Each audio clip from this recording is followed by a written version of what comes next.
Halo, selamat siang teman-teman. Bagaimana kabar kalian?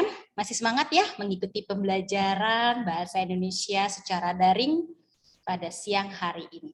Baik teman-teman, Ibu akan lanjut ke pelajaran selanjutnya ya, yaitu di halaman 65, penilaian akhir semester paket 1. Karena nanti minggu depan kita sudah mulai mendata siapa saja yang akan presentasi secara live ya, ataupun melalui video ya, tentang daftar riwayat hidup kalian masing-masing ya teman-teman. Oleh sebab itu harusnya ini adalah hari Rabu, Ibu majukan supaya nanti kita minggu depan fokus kepada penilaian lisan. Baik teman-teman, mari kita buka buku halaman 65. Bagian A, pilihlah satu jawaban yang paling tepat. Ingat teman-teman, disilang. Hari Rabu, teman-teman yang ke sekolah akan Ibu berikan langsung nilai paket satunya. Bagian A, nanti hari Senin mungkin kita akan bahas bagian B. Hari Rabu, Ibu akan cek bagian A dan bagian B khusus yang masuk ke sekolah. Minggu depan tidak ada ya, kita online semuanya. Baik, dikirimkan melalui Google Classroom saja. Mari teman-teman, kita baca bersama-sama halaman 65. Bacalah teks hasil pengamatan berikut untuk menjawab soal nomor 1 dan 2. Macan tutul, harimau Sumatera, dan singa Afrika merupakan 3 dari beberapa jenis kucing besar yang dapat ditemukan di kebun binatang Ragunan. Mereka merupakan hewan karnivor yang memiliki gigi taring dan cakar yang tajam. Terdapat pula beberapa perbedaan fisik pada mereka. Macan tutul bertubuh lebih kecil dan harimau Sumatera, Ibu ulangi lagi, macan tutul bertubuh lebih kecil dari harimau Sumatera dan singa Afrika. Tubuhnya memiliki rambut berwarna kuning dengan pola bintik hitam. Harimau Sumatera memiliki rambut dengan pola bergaris kuning dan hitam. Di antara ketiganya, singa Afrika bertubuh paling besar dengan tubuh berwarna kuning. Singa jantan memiliki rambut yang lebat dan panjang di sekitar kepalanya yang menjadi pembeda dengan singa betina. Ciri-ciri. Oke, mohon maaf. Nomor 1, kita baca dulu soalnya ya. Topik dari pengamatan tersebut adalah A. Ciri-ciri kucing besar yang ada di kebun binatang Ragunan. B. Macan tutul, harimau Sumatera, dan singa Afrika adalah hewan karnivor. C. Macan tutul memiliki tubuh paling kecil dibandingkan harimau Sumatera dan singa Afrika. D. Kebun binatang Ragunan memelihara macan tutul, harimau Sumatera, dan singa Afrika. Kira-kira yang mana teman-teman jawabannya? A, B, C, atau D? Kita lihat kembali di paragraf pertama. Ide pokoknya tentang apa? Ya, macan tutul, harimau Sumatera, dan singa Afrika merupakan 3 dari beberapa jenis kucing besar yang dapat ditemukan di kebun binatang Ragunan. Jadi yang mana teman-teman? Iya, jawabannya jelas. D. Kebun binatang Ragunan memelihara macan tutul, harimau Sumatera, dan singa Afrika. Ada di paragraf pertama, di kalimat pertama. Lalu nomor 2. Pernyataan yang tepat sesuai teks hasil pengamatan di atas adalah A. Macan tutul jantan memiliki rambut yang lebat dan panjang di sekitar kepalanya. B. Pola yang ada pada rambut harimau Sumatera bergaris kuning dan hitam. C. Kebun binatang Ragunan hanya memiliki 3 jenis kucing besar. D. Ketiga jenis kucing besar itu memiliki ciri yang sama. Oke. Mana yang tepat, teman-teman? Coba lihat di sini. Macan tutul di paragraf kedua ya. Kalimat pertama di paragraf kedua. Macan tutul bertubuh lebih kecil dari harimau Sumatera dan singa Afrika.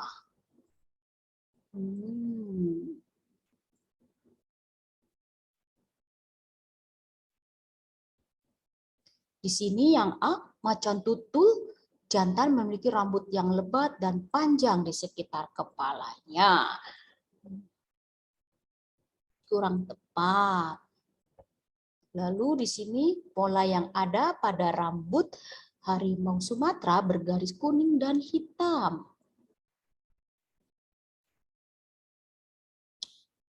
Betul.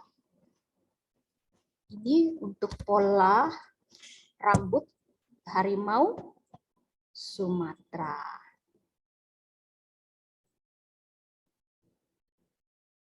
Oke, yang mana kira-kira teman-teman?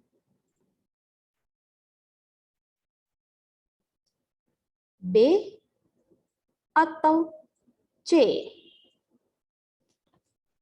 Ayo.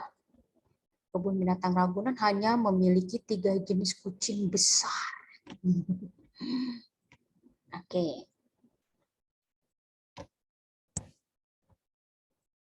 Iya. Betul.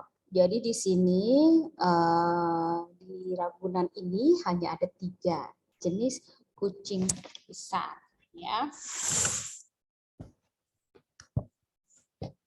Oke, jawabannya adalah C. Lalu nomor 3. Jenderal Sudirman menggunakan strategi perang gerilya dalam menghadapi musuh. Pernyataan yang tepat untuk diajukan berdasarkan kalimat di atas adalah A. Kapan Jenderal Sudirman memimpin perang? Kapan ini menanyakan waktu ya teman-teman. Apakah ada di sini keterangan waktu itu kan bisa pagi, siang, malam, ya? Tidak ada. Jadi A ini salah. B. Apa strategi perang yang digunakan oleh Jenderal Sudirman? Jenderal Sudirman menggunakan strategi perang gerilya dalam menghadapi musuh. Bisa, tapi kita cari lagi ya jawaban yang lain dulu ya. Lalu nomor yang C. Mengapa Jenderal Sudirman menggunakan strategi perang gerilya? Kalau ada kata mengapa, kalimat tanya mengapa, berarti jawabannya harus karena, ada reasonnya, ada alasannya. Salah ini ya teman-teman ya. Lalu D. Bagaimana Jenderal Sudirman menggunakan strategi perang gerilya? Kalau bagaimana itu kan menanyakan cara. Apakah di kalimat nomor 3 ini dijelaskan? caranya, bagaimana Jenderal Sudirman ini melakukan perang gerilya? Tidak ada. Jadi yang betul yang mana teman-teman? B. Apa strategi perang yang digunakan oleh Jenderal Sudirman? Strategi perangnya adalah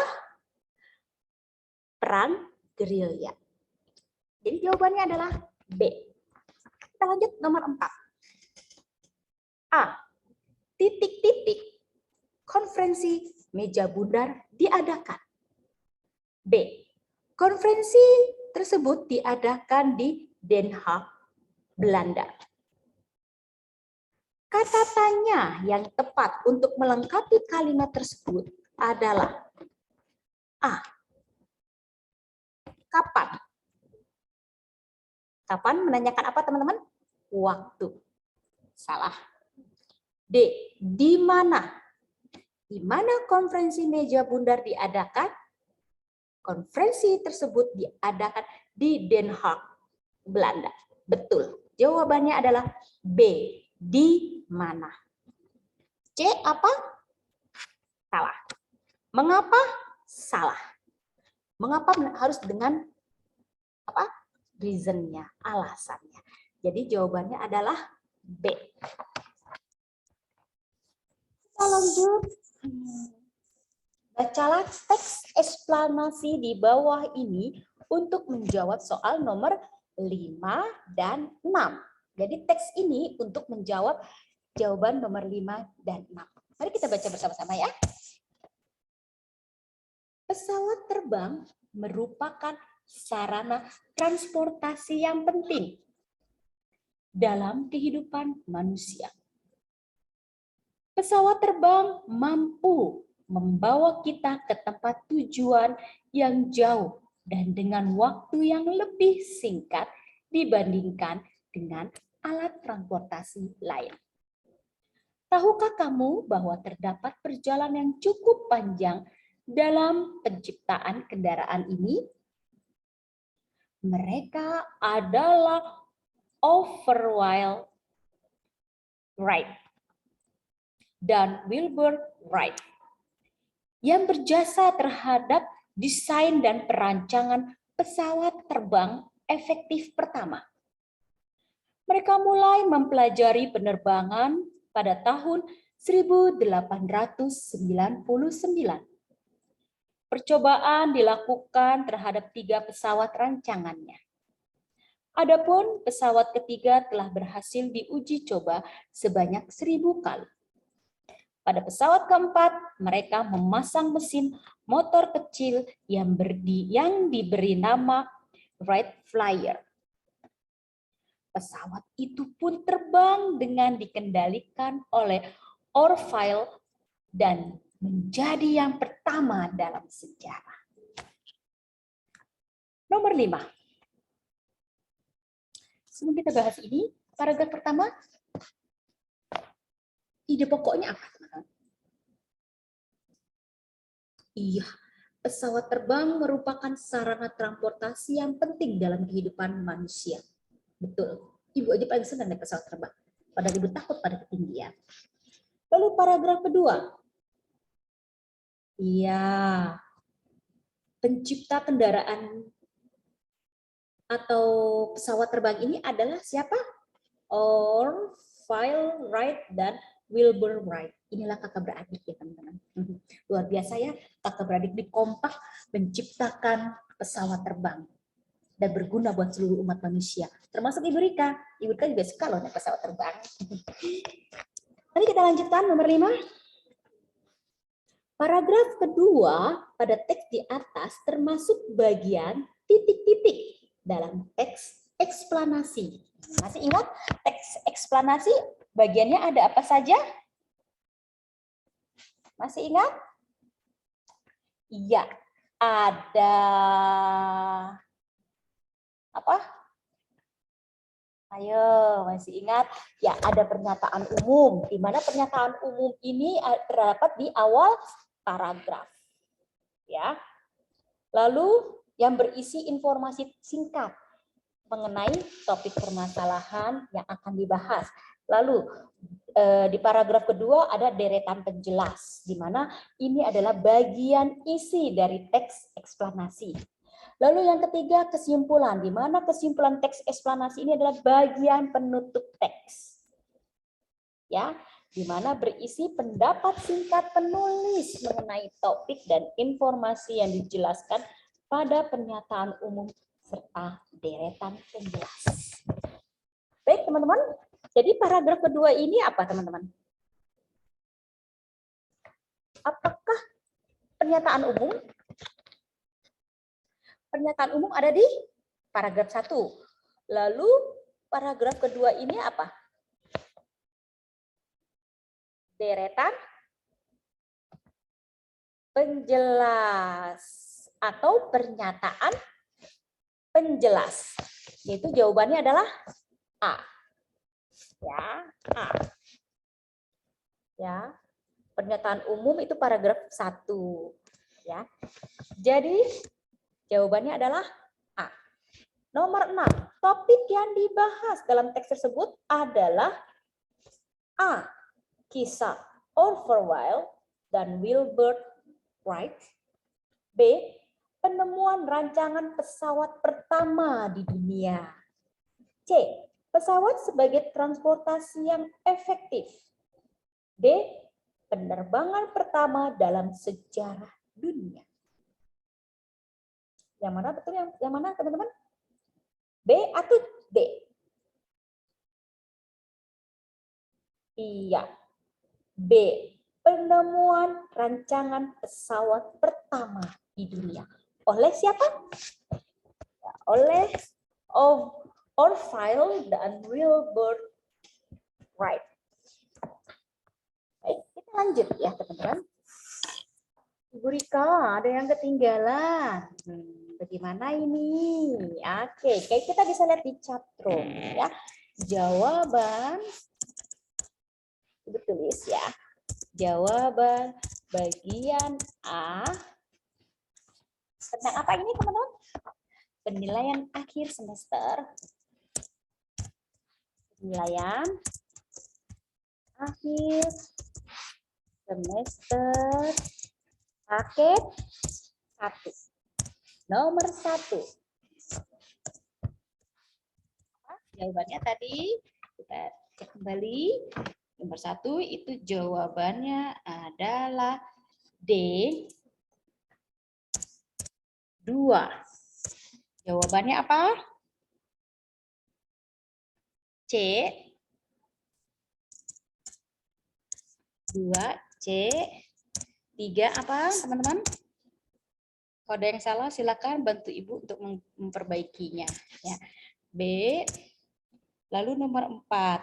B di mana?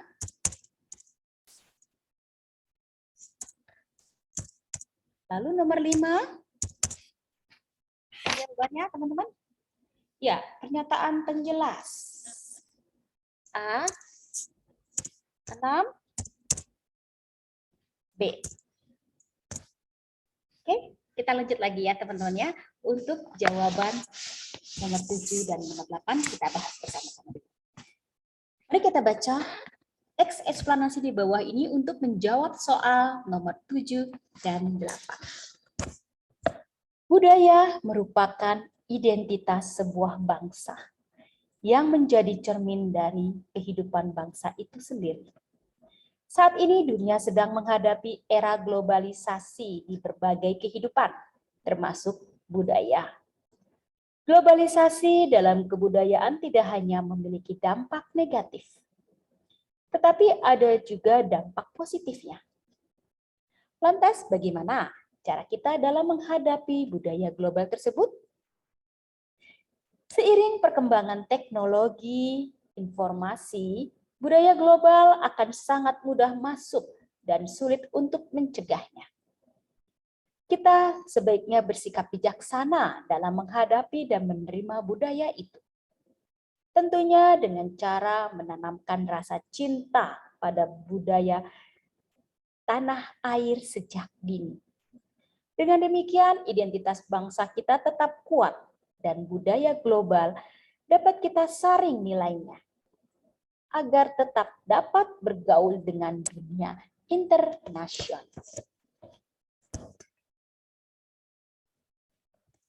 Baik. Paragraf pertama, kira-kira ide pokoknya apa? Iya, betul. Budaya merupakan identitas sebuah bangsa yang menjadi cermin dari kehidupan bangsa itu sendiri. Bagaimana dengan paragraf kedua?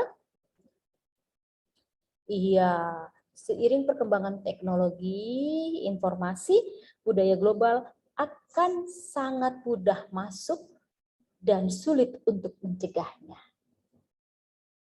Yuk, kita bahas langsung paragraf nomor 7 dan 8. Informasi penting yang disampaikan pada paragraf pertama adalah A. Identitas sebuah bangsa dapat tercermin pada budayanya. B. Globalisasi budaya sangat memiliki dampak negatif yang besar. C. Dunia internasional menggunakan budaya global. D. Budaya global harus diterima dengan baik. Mana jawabannya ya? A, B, C, atau D? Tadi sudah dibahas ya. Ya, jawabannya adalah A. Identitas sebuah bangsa dapat tercermin pada budayanya. Ya. Nomor 8. Topik yang dibicarakan pada paragraf kedua. Ingat, paragraf kedua. Teks eksplanasi di atas adalah A. Perkembangan teknologi informasi di era global. B. Cara menyikapi dan menghadapi budaya global. C. Menanamkan rasa cinta budaya tanah air. D. Identitas bangsa melalui budaya yang kuat. Yang mana, teman-teman?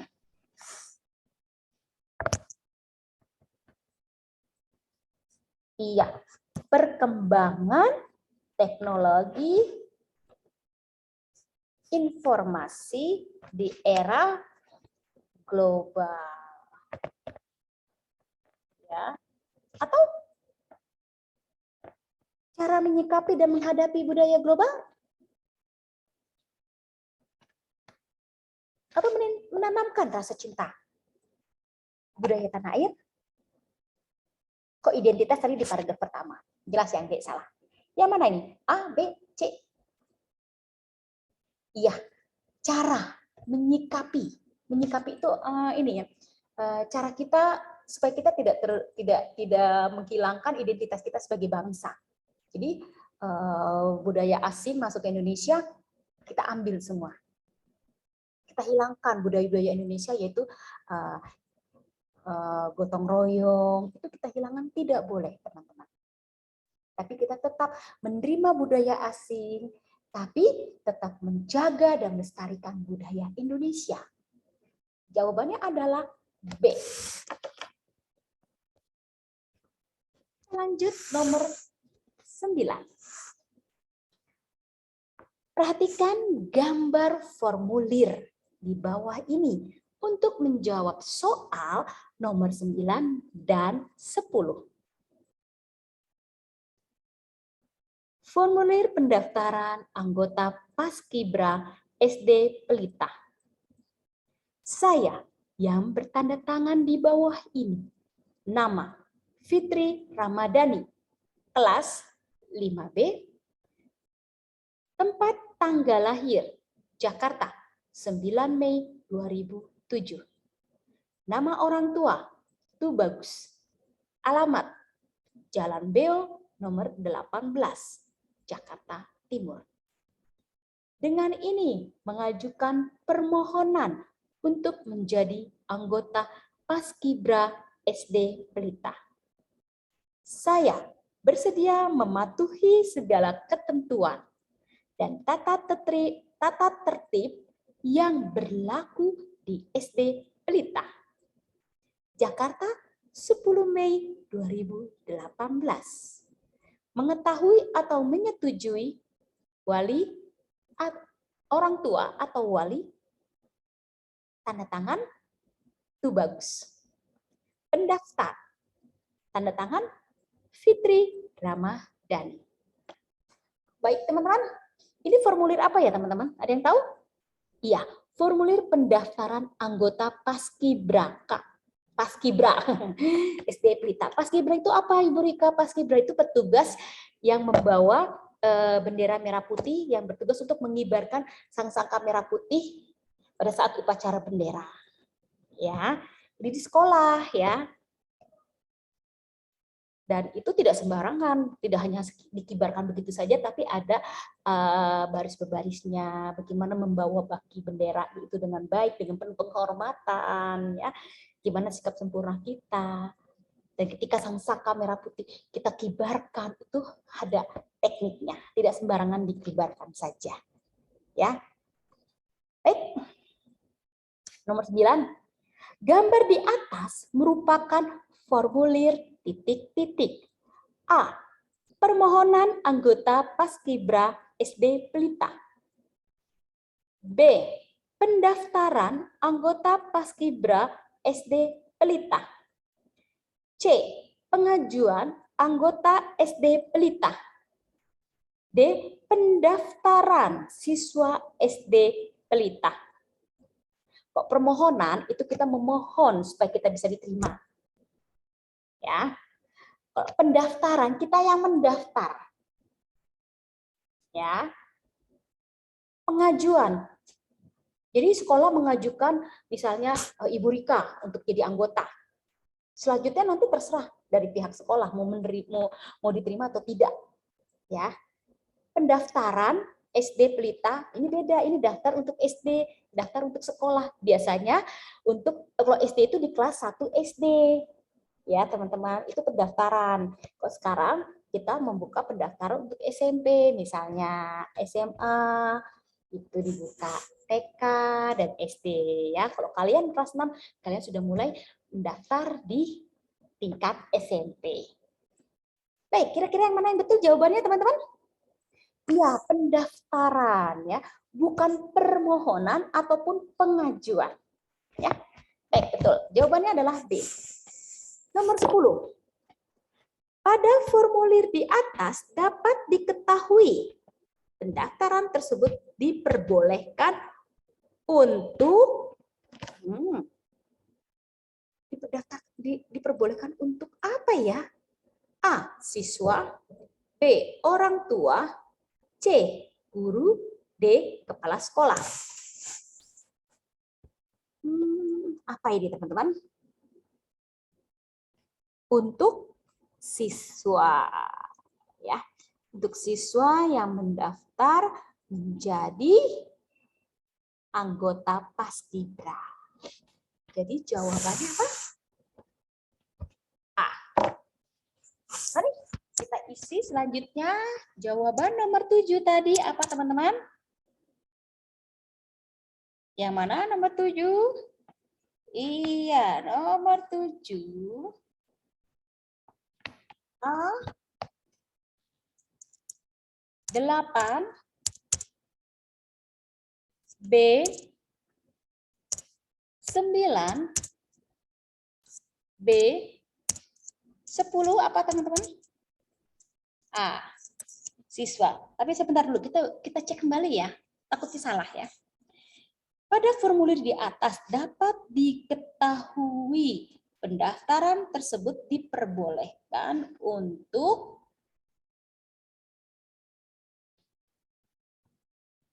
untuk siswa, betul, untuk siswa ya. Jadi nomor 10 itu adalah A. Bagaimana teman-teman? Sudah paham ya? Sudah bisa ya? Silakan disilang langsung di buku, kirim ke Google Classroom. Ya, nanti kita ketemu lagi setelah tanggal 3 Januari di sekolah ya. Minggu depan tidak ada pertemuan tatap muka terbatas. Semua kita belajar secara daring atau online melalui Zoom. Baik, cukup sekian pembelajaran kita pada siang hari ini. Tidak terasa sudah di akhir pekan. Selamat menikmati akhir pekan bersama keluarga. Kita tutup pertemuan kita pada siang hari ini dengan mengucap syukur pada Tuhan. Kita akhiri dengan berdoa. Mari teman-teman kita berdoa menurut ajaran dan kepercayaan kita masing-masing. Berdoa dimulai.